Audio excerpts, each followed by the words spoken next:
Restez fidèles au programme de Sénégal 7 l'actualité à temps réel mbokk yi ñu ngi leen di nuyu ci bésu mardi gi di am mbégte dellu soit ak yéen ci seen tribune bu mag wu yaatu wi nga xamante ni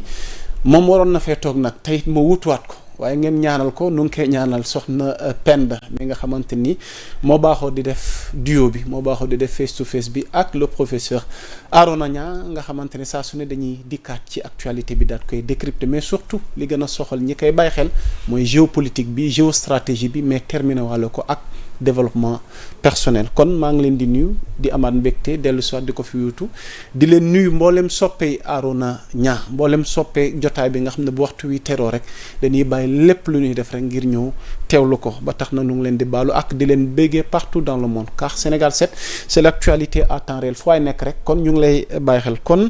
mbokk yi xam ngeen ni certainement y aura beaucoup de sujets mais surtout à l'international parce que nag am na loo xamante na xew na ci diggante Sénégal ak àddina Nations Unies laay bëgg a wax ndax suñu jiitum réew teewoon na fa am na ay xew-xew yi nga xamante ni am na fa am na ay kàddu yu fa jib waaye tamit nag c'est l'occasion ak Arona Niang ñu daat koy décrypter daat koy leeral indiwaale tamit ay éclaircissement parce que tamit bëri na loo xamante ni war na leer mbokk yi alors Arona Niang toujours un plaisir di sekk ak yow décryptage bi pour que ensemble nga daal di édifier la lanterne des Sénégalais waa diaspora bi àddina ci sujet yi nga xamante ni nag tey war nañ ko waxtaane ñu ngi lay nuyu di la jox sa wàccuwaay. maa ngi lay fay yaa Moussa. maa ngi lay ziar maa ngi lay jox sa wàccuwaay. li naan Moussa la ak Arona. waaw kon émission bi dinaa laa doome. waaw. jaajëf jaajëf Arona. alors certainement damay inverser pyramide bi tàmbali kook tukki le président. notre cher président son excellence Bassirou Diomaye Diakhar Faye demoon ci 80e assemblée générale des Nations Unies balaa ñuy ñëw ci discours yi fa jib sujet yi fa nekkoon sur la table ñoo ko waxtaane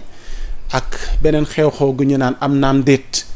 Macky Sall tamit ma ngoon ci tournéem ma ngoon États-Unis ndax daje nañ ndax jëloon na kàddu ci tribune bi tey mbokk yi lu bëri dina leer ci jotaay bi alors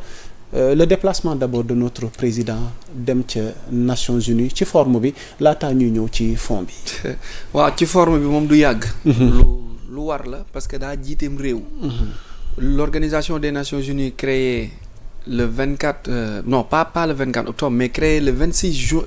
juin 1945 à la conférence de San Francisco. Entre en vigueur le 24 octobre 1945 à New York. Actuellement il compte 193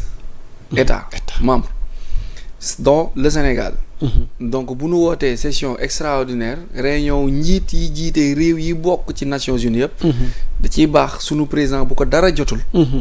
soxlawul muy yónnee kenn ku ko teewal moom mooy dem teewal boppam donc forme bi. lu war la ndax Sénégal état membre de l'Organisation des Nations Unies. alors dans le fond discours jib na fa. mu laal ay sujets peut-être dina am bu ñu mujjee ñu mën a xam la position wala quelle position le Sénégal devrait adopter par rapport tey ak mbirum Palestine ndax ñu ngi koy commencer reconnaître donte am nañu commencer di ko rejeter ba tey mais ñu tàmbali discours am gi fa jib comme nu mu ko baaxoo di defee. ak sujet yi nga xamante ni abordé na ko point par point ñu daal di def décryptage bi Arona Niang. ok bu dee liñ fa waxtaanee. mën naa ni fii ci Sénégal set nekkul lu fi bees. yàlla suturaal nañu defal nañu jàmm ba encore li ma doon wax penn ni ko mun na lu tax ngay ree ma ne ko bu VAR bi positifé dañuy ree. macha allah donc nekkoon na lu nga xamante ne ñi ngi ci doon waxtaan. doon ci def ay analyse doon ko junju. mën naa ni avril ak léegi su ma jiwul 6 mois la ñëwaat nañ ci aussi ci mois de juillet bi aussi 3 mois ci ginnaaw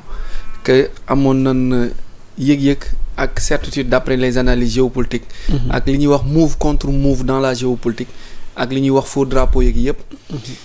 le fait que Trump convoqué Union européenne ñu convoqué Zelensky convoqué OTAN. convoqué ñoom Macron ak ay chefs d'État africains.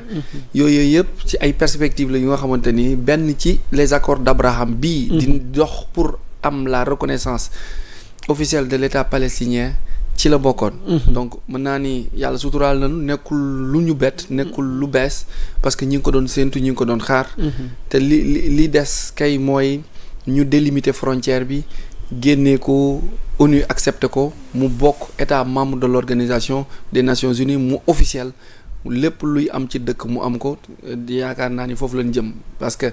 vote yi démb su mu juumulee sur les 193 membres les 148 ont dit oui 12 ñoo def abstinence am 10 yu def non maintenant ci 10 yi def non yi Afrique sur les 54 états 52 yëpp nee nañ oui ba mu des ñaari pays muy Cameroun ak Érythrée. Pourquoi kenn xamul. seen position googu. doon na ci yow mbett. Cameroun Érythrée moo ma bett mais Cameroun bettu ma parce que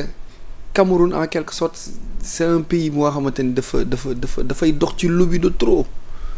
boo xoolee présidence beeg gouvernance beeg ni dëkk bi di doxee da ngay xam ni dëkk bi dañ leen bàyyi ak seen sago kenn lijjantiwu leen mi ngi mel ne xale boo bàyyi ci mbedd bi rek muy xëy di sanguwul lekkul jàngiwul Cameroun c'est autre chose ba pare c'est une honte en quelque sorte lii moo lay wane le président n'est même pas conscient Paul Biya doomam bu jigéen génn na def vote contre ni population bu leen votel sama papa il aura bientôt 100 ans xamul sax lu xew buy dox dañ koy téye buy toog dañ koy téye la muy wax sax xamu ko donc le Cameroun est inconscient de sa situation la ca gannaaw baayam lobby bi ndax nekkul waaw la ca gannaaw baayam est-ce que du looloo tax mu voté non aussi parce que la fa téye dafa am fooy bokk looloo lay voté loo Érythrée laa xamul man qu'est-ce qui se passe ak lan mooy problème am ni mu jegee Soudan Yémen Érythrée mën a voté non donc votum Érythrée non boobu noonu ci géostratégie lay delluwaat mooy position face à la mer Rouge ak sortie beeg attaque yéménite yeeg yooyu peut-être Érythrée est en conflit avec Yémen et Yémen est en conflit avec Israël donc Érythrée est un allié à l'Israël donc certainement il votera non sur les 54 les 52 ont dit oui pour la reconnaissance officielle de l'État palestinien depuis existence à aujourd'hui. waaw dinañ ñëw sur le cas de la France qui n'est pas fortuit. Mais d'abord le discours de Diomaye. Sa position par rapport ak Palestine ak condamnation yi nga xamante ni jëmale na ko ak di nga xamante ni moom mooy Israël. tey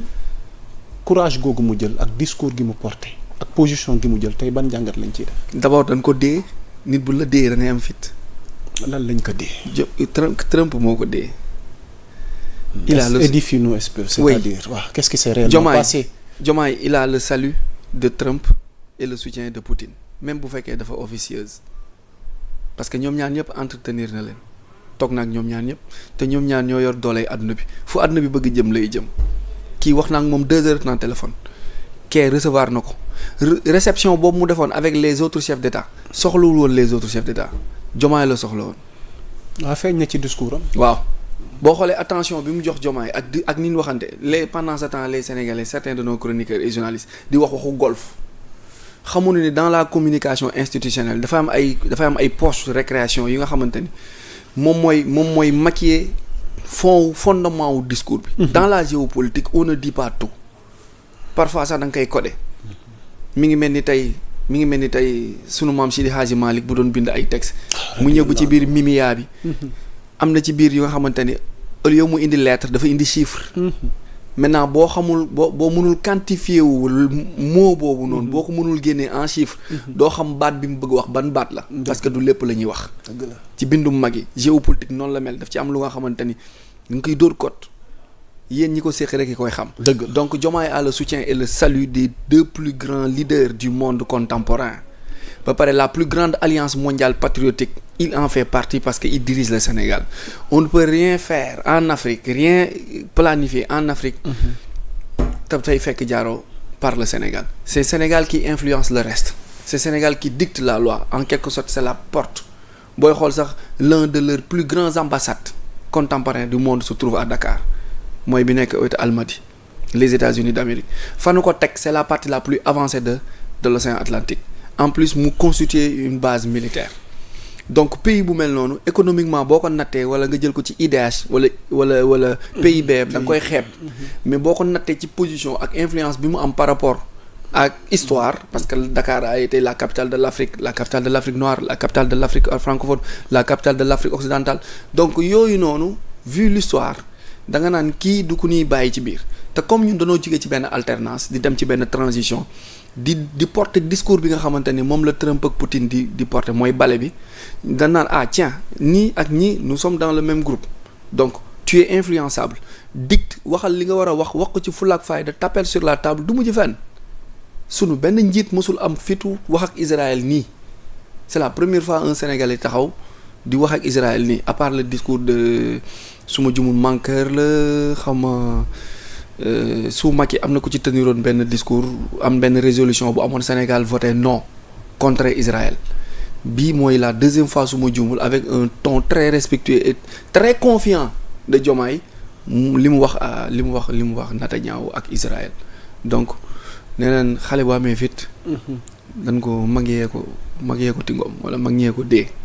dañ ko dee et c'est normal aussi par sa position ok internautes yi xam naa ni certainement yéen a ngi xaar ñu indi leen ay éclairage ndax nee nañ ay erreur de protocole am na fa ak amu fa am na lu ci Ousseynou Ly publié dinañ ci dikk ci biir waxtaan bi